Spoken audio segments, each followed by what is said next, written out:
Olá, estudo 19, quem é a mulher vestida do sol? Então, vamos lá. Chips invisíveis, alinhamentos planetários, luas de sangue e profetas que marcam a volta de Jesus para a próxima terça-feira, até quando a teologia vai ser refém dessa imaginação? Eu sou Leonardo e esse é o canal Bíblia Sem Tradições. A nossa régua é a palavra, não as manchetes de jornais. Iniciamos agora uma jornada pela escatologia bíblica com os pés no chão e o coração na escritura, sem agendas ocultas, sem pânico desnecessário e sem invencionices. É hora de separar a ficção da revelação divina, preparando vocês para o que está por vir. Então, vamos disciplinar a matéria. Muito bem. Vocês realmente sabem quem é a mulher de Apocalipse 12? Ou só repetem o que sempre ouviu? A partir de agora, vocês estarão prestes a descobrir e desmontar interpretações populares e revelar algo muito mais profundo do que parece à primeira vista. E se eu te dissesse, caro amigo e amiga, que esse texto não é apenas simbólico, mas um mapa profético detalhado, com início, meio e um desfecho que ainda está se desenrolando. Aqui não estou falando de teoria. Estou falando de uma revelação conectada, coerente e poderosa que expõe identidade, sofrimento, perseguição e também de intervenção divina. E o mais chocante, a maioria das pessoas estão interpretando isso errado, sem nem perceber. Então fica comigo até o final, porque o que você vai enxergar hoje vai mudar completamente a forma como você entende o Apocalipse. Você realmente sabe quem é a mulher de Apocalipse? Então, pare por um momento. Porque o que você vai ouvir a partir de agora vai mudar completamente a forma como você entende essa profecia.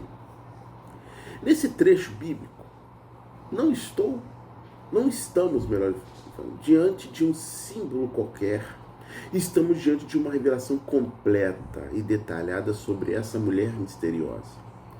Aqui a Bíblia abre o jogo e expõe ponto por ponto quem ela realmente é, o papel crucial da sua maternidade, a perseguição intensa que ela sofre, sua fuga em meio ao caos e a proteção sobrenatural que recebe. Porém, tem um detalhe que muita gente ignora. Esses elementos, eles não estão isolados. Então, quando conectamos essas passagens com outras partes das Escrituras, surge um panorama muito mais profundo, uma linha profética que segue uma ordem lógica e revela um propósito muito maior do que parece à primeira vista. E é exatamente isso que vamos fazer agora. Então, a partir de agora, você perceberá essa passagem, aprenderão essa passagem como nunca antes. Então vamos disciplinar a matéria. A identificação da mulher. Apocalipse 12, versículo 1. A mulher vestida do sol, a nação de Israel. Viu-se então um grande sinal no céu, uma mulher vestida do sol, com a lua debaixo dos pés e uma coroa de 12 estrelas na cabeça. Está escrito. Pois bem, você está interpretando Apocalipse 12 errado e nem percebeu. Desculpe, meus amigos, eu estou resfriado. Então, pois bem, a maioria das pessoas lê esse texto e já tira conclusões. Mas o problema começa logo na primeira palavra. O verbo ver aqui, no original grego oral, não é algo simbólico ou imaginativo. Significa literalmente perceber com os olhos. João não está supondo, ele está vendo algo real na visão. E agora vem o ponto que muda tudo. A palavra traduzida como grande não significa impressionante, como muitos pensam. Ela vem de semeion. Semeion, que significa sinal. Ou seja, não é uma maravilha. Não é só algo extraordinário. É um sinal carregado de significado. Uma mensagem codificada que precisa ser interpretada corretamente. Pois bem. E aqui está o erro fatal de muita gente. Confundir sinal, semeion, com maravilha, teras. Uma coisa aponta para um significado. A outra apenas impressiona quem vê. João não viu apenas algo incrível. Ele viu um sinal no céu. Mas presta atenção nisso, porque agora fica ainda mais profundo. Embora o sinal tenha sido visto no céu, o que ela representa não está no céu. A própria Bíblia prova isso. Então vamos ver. O filho da mulher é arrebatado para o céu, então ela não pode estar lá. Ela foge para o deserto, que fica aqui na terra. O dragão a persegue aqui embaixo. E a própria terra ajuda a mulher contra o ataque. Ou seja, o cenário é celestial, mas o cumprimento é terrestre. Agora segura isso. A mulher é um símbolo e aqui entra uma regra fundamental de interpretação bíblica que quase ninguém respeita. Um símbolo transmite uma verdade central e não deve ser distorcido por especulações nos detalhes. Guardem isso. E é exatamente por isso, por ignorar isso, que surgem interpretações populares mais equivocadas. Vejam bem, não é Maria, não é a igreja, não é a cristandade genérica. Então quem é essa mulher? A resposta é direta e biblicamente consistente. Ela representa Israel. E não qualquer Israel. Não é esse Israel aí. Mas a nação restaurada nos últimos dias, o verdadeiro Israel, reunido em sua terra durante o período profético final. Não é esse que está aí, que os sionistas e a maçonaria criou na ONU. E as evidências são fortes demais para ignorar. No Antigo Testamento, Israel é constantemente chamado de mulher casada. A Bíblia distingue claramente entre igreja, judeus e gentios. O símbolo do sol, lua e estrelas remete diretamente ao sonho de José. E nenhum outro grupo encaixa perfeitamente em todos os detalhes descritos. Ignorar isso leva a interpretações destoantes, distorcidas. Mas entender isso abre uma visão profética muito mais clara e poderosa. E agora eu te pergunto, se a mulher é Israel, então o que realmente está acontecendo nessa profecia? Então vamos lá, as dores de parto de Israel, Apocalipse capítulo 12, versículo 2 e versículo 5. E estava grávida com dores de parto e gritava com ânsias de dar à luz. Ela deu à luz um filho, um homem, que haverá de reger todas as nações com cetro de ferro. Seu filho foi arrebatado para Deus e para seu trono. Pois bem, Dores de parto em Apocalipse não é o que você pensa. A maioria lê essa expressão e imagina algo literal, mas aqui está o erro. No original grego, a palavra é odino, que significa sofrer dores de parto, sim, mas também pode ser usada de forma figurada. E é exatamente isso que acontece aqui. A mulher é um símbolo, então as dores não podem ser literais. Agora segura isso. A palavra para dor também carrega o sentido de tormento intenso.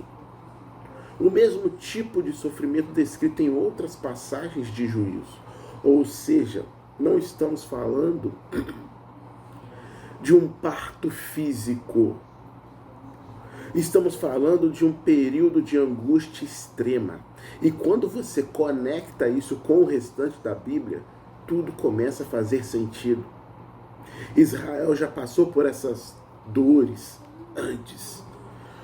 No Egito, nos tempos dos juízes e dos reis, nos cativeiros e perseguições ao longo da história. Mas o que está sendo descrito aqui é diferente. É o ápice. O pior período de sofrimento que a nação já enfrentou.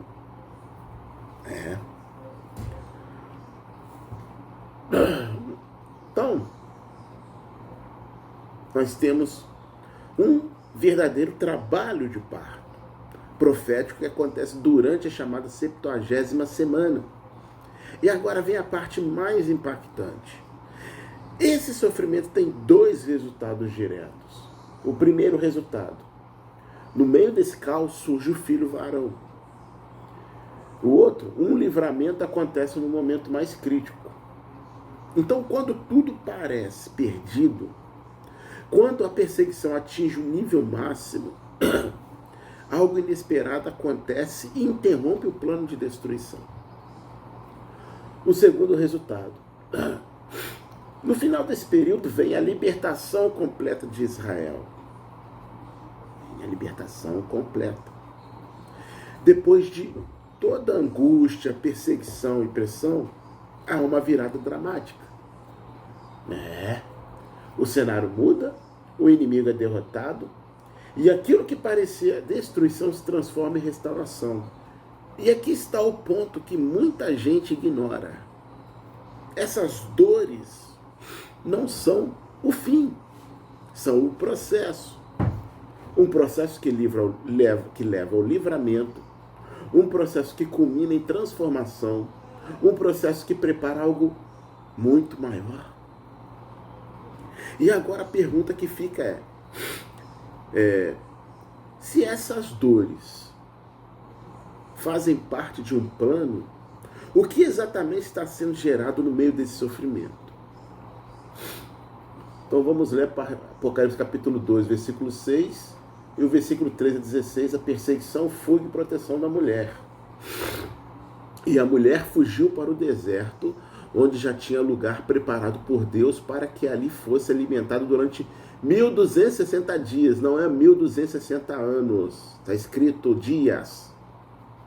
E quando o dragão viu que fora lançado na terra, perseguiu a mulher que dera à luz ao varão. E foram dadas à mulher 2 asas de grande águia, para que voasse para o deserto, ao seu lugar, onde é sustentada por um tempo, tempos e metade de um tempo, fora da vista da serpente. E a serpente lançou da sua boca, atrás da mulher, água como um rio, para que pela corrente a fizesse arrebatar. E a terra ajudou a mulher. E a terra abriu a boca e tragou o rio que o dragão lançara na sua boca. Está escrito. Palavra de Deus. Então, a guerra não é na terra. Ela não é aqui na terra. Ela começa no céu e o alvo é Israel. Então presta atenção nisso. Porque aqui a profecia fica intensa de verdade. Tudo começa com uma guerra no céu e o resultado: Satanás e seus anjos são expulsos. e lançados na terra. E no momento em que isso acontece, tudo muda. O foco dele fica claro, o alvo é definido. Ele vai direto atrás da mulher. Mas tem um detalhe crucial que muita gente ignora. Que o plano inicial era outro. O dragão queria destruir o filho varão assim que ele nascesse. Só que ele falha. Ele falha. E quando falha, aí ele parte para o plano B. Ele muda a estratégia. E qual é? Se não pode destruir o filho, vai tentar destruir a mãe. E é aqui que a situação explode. Começa uma perseguição brutal contra Israel. E não é qualquer perseguição. O próprio Satanás entrega poder ao anticristo. E juntos, eles iniciam uma guerra direta contra a nação de Israel. Isso marca um ponto de virada, uma virada de chave profética. O anticristo rompe sua aliança com Israel e parte para a destruição total. Parte para o ataque. Agora pensa no nível disso. Profetas já tinham alertado. Jesus falou sobre isso. E Apocalipse confirma o cenário. É a maior perseguição que Israel já enfrentou. E diante disso surge a única saída. Pegar o beco, fugir. Mas não é uma fuga qualquer. É uma fuga guiada por Deus. A Bíblia então vem e descreve isso de forma poderosa. Está escrito: 2 asas de grande águia são dadas à mulher, que significa um símbolo de livramento sobrenatural e uma condução divina em meio ao caos. E o destino? O deserto. Um lugar preparado, seguro, fora do alcance da serpente. Só que nem todos vão conseguir fugir, mas haverá um remanescente preservado. Então, agora segura essa cena porque parece coisa de filme. Vem o dragão e o dragão vê a mulher escapando e lança da sua boca uma inundação para destruí-la. Mas isso não é literal. A água representa exércitos. Um ataque massivo para aniquilar os fugitivos. E quando tudo parece perdido, a própria terra intervém. Ela engole a inundação. Neutraliza o ataque e a mulher escapa. Israel escapa. Só que isso já aconteceu na Bíblia. E vai acontecer no futuro novamente. Então agora tome tento disso. Porque é a chave para não errar a interpretação. Não errar. Apocalipse usa símbolos, mas fala de eventos reais. Olha só. O dragão é Satanás, a mulher é Israel e a inundação são exércitos. Os símbolos não anulam a realidade, eles revelam o que está por trás dela. E quando você junta todas as profecias, Isaías, Salmos, Ezequiel, Daniel, Osés e as palavras de Jesus, tudo aponta para o mesmo cenário. E que cenário é esse? Israel sendo perseguido, Israel fugindo para o deserto, Israel sendo protegido por Deus e Israel aguardando o momento da intervenção final. Só que aqui entra um detalhe impressionante. Existe um lugar mencionado nas profecias, uma cidade escondida nas rochas, no deserto, Um refúgio preparado. Mas a pergunta que fica é: por que Deus protegeria Israel dessa forma nesse momento específico? O que está prestes, presta atenção na pergunta, o que está prestes a acontecer depois dessa fuga? Porque a resposta é o clímax de toda a profecia.